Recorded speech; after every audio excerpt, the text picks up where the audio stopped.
A lone ancient world map slowly burning at the edges while a mysterious shadow of the American continents appears behind it, dramatic golden firelight, dark atmosphere, cinematic mystery, viewers immediately questioning history. Christopher Columbus standing proudly before the Spanish court while unknown lands hide behind storm clouds, the audience cheering. But one mysterious figure watches silently from the shadows, Amerigo Vespucci. Here is the close-up view of Amerigo Vespucci studying an ancient map, candlelight reflecting in his eyes, his expression filled with curiosity and determination, in a dramatic Renaissance study room. This is a split composition.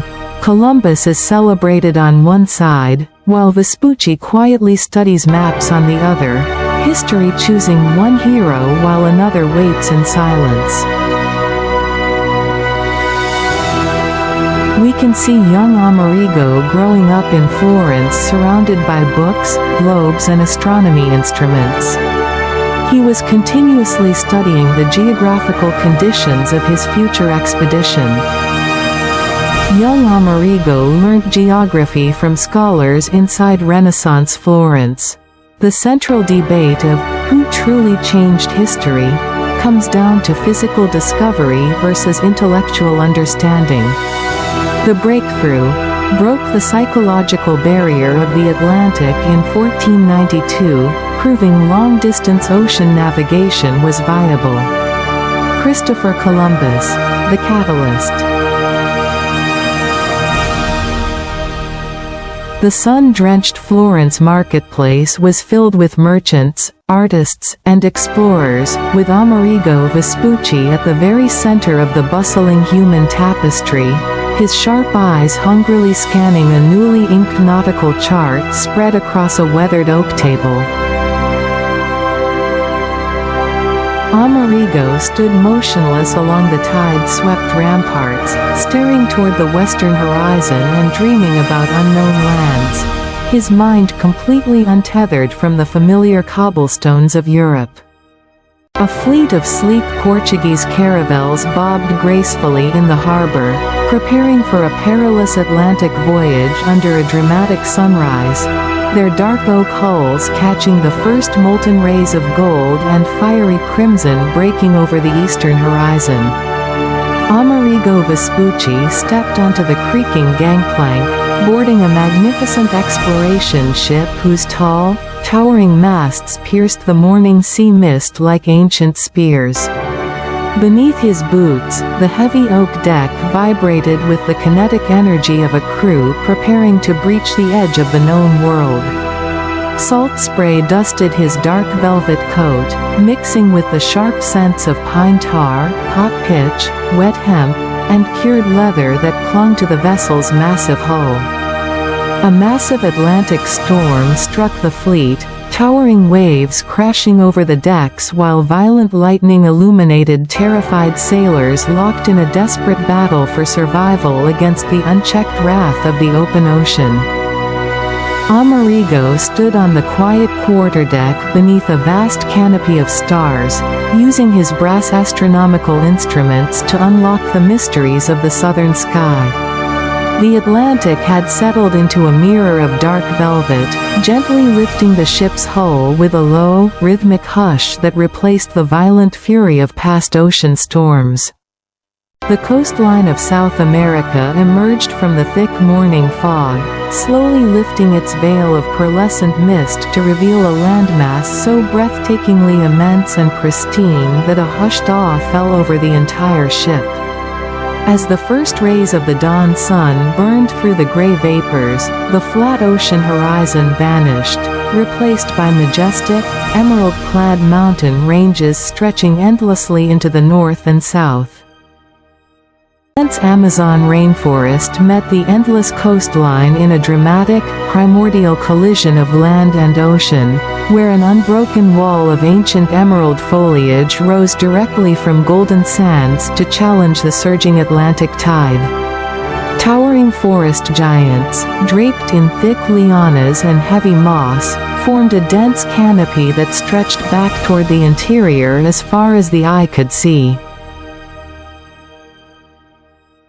Amerigo stood transfixed at the bow, observing gigantic rivers flowing into the Atlantic with overwhelming amazement, his mind struggling to comprehend the staggering force of nature unfolding before him.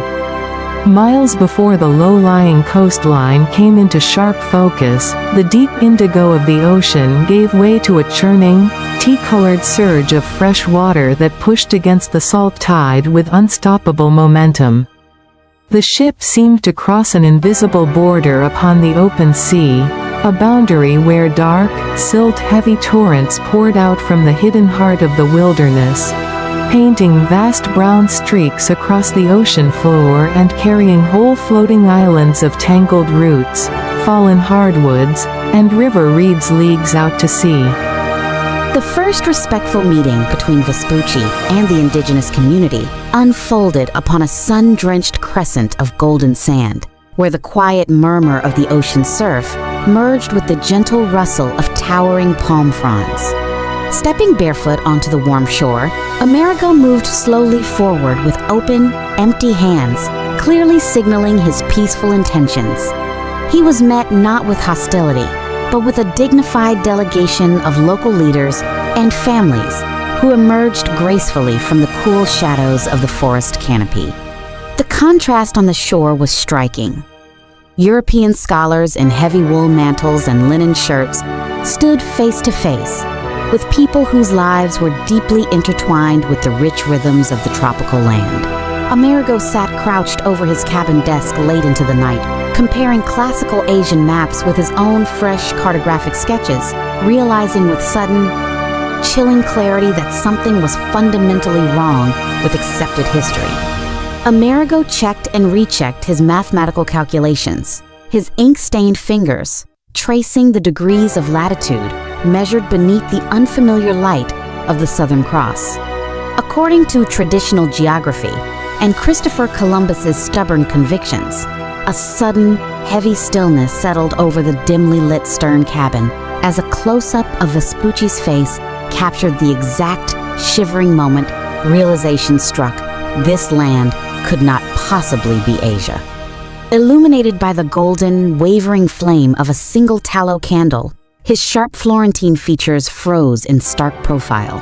A huge parchment map lay spread across a heavy oak table as Amerigo redrew the coastlines of the earth, his quill scratching firmly against the coarse grain of the paper in the quiet stillness of his study.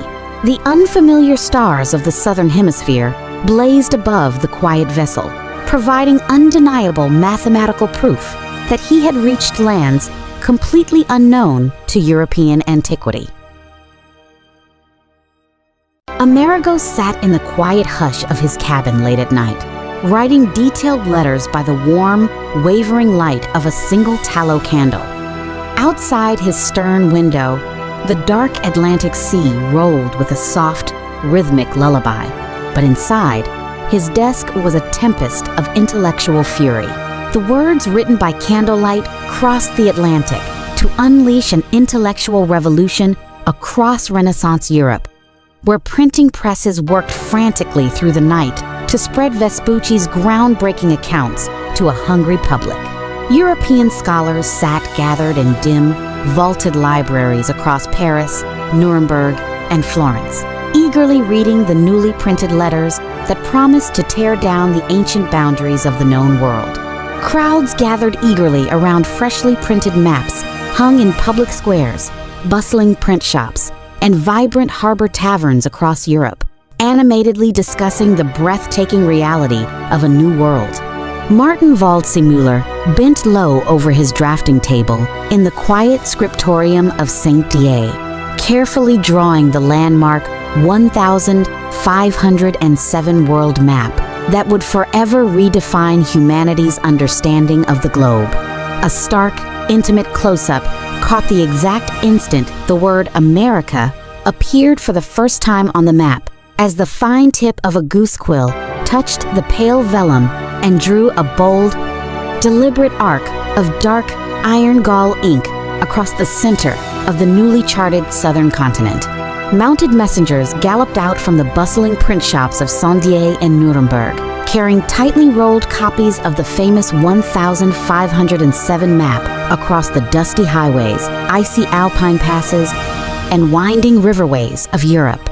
Inside drafty, stone-walled Renaissance classrooms and university lecture halls across Europe, wide-eyed students and gray-robed tutors sat frozen in breathless amazement as their instructors unfurled the monumental 1507 world map across heavy oak frames, their gazes locked onto the broad, newly inked landmass labeled Times America, times sprawling across southern seas where ancient texts had promised only empty ocean, forever shattering their medieval understanding of the globe and igniting an insatiable wonder for the boundless frontier that had suddenly reshaped the world. While Christopher Columbus remained celebrated across European royal courts and maritime guilds as the triumphant admiral of the ocean sea who had boldly pierced the unknown western horizon, an intense intellectual debate quietly erupted within the vaulted libraries and academic circles of Europe, focusing not on personal animosity between navigators, but on the profound cartographic controversy of discovery itself, contesting whether historical glory belonged to the pioneering voyage that first touched these distant shores, or to the radical scientific mind that accurately recognized them as a monumental, distinct, new world, completely separate from Asia.